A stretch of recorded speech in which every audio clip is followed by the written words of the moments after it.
দুনিয়ার এই সম্পদগুলো কথা বলবে আর ডাকবে। ডাকলে মানুষ, আচ্ছা এটা তখন কেরম লিখবো? কথা বোঝেন নাই? এটি যখন কথা বলবে, ডাকাডাকি করবে, মানুষ কি বলবে? লোকেরা তো সবাই দাঁড়াইছে, মানুষও তো দাঁড়াইছে, তারাই তো ডাকতেছে, তো তারা কি বলবে?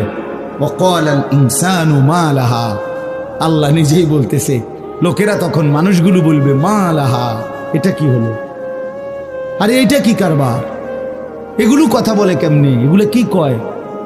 এরা আমার চিনলো কেমনে? আমি যে সিটার, আমি বাটফারে চিন্না লাগলো। ইন্নারিল্লাহ, একেবারে পুরা ধরা অনবিচার আচার কিছুই শুরু হয়েছে না, এখনই বেজ্জুতি, বাকিটা তো অবস্থা খারাপ। মানে অর্থাৎ মানুষগুলো অবাক হয়ে বলবে মা লাহা, কি হলো জমিনে, কি হলো এগুলোর? এরা এমন করছে কেন? এরা কথা বলছে কেন? আল্লাহ বলেন ইয়াউমাইদিন তুহাদ্দিসু আখবারাহা, আল্লাহ তাআলা বলেন বান্দা হে কি দেখছো হবে? এই মাত্র দেখলা স্বর্ণ রূপ্য টাকা পয়সা কথা বলে, এখন না দেখবা আসল খেলাটা।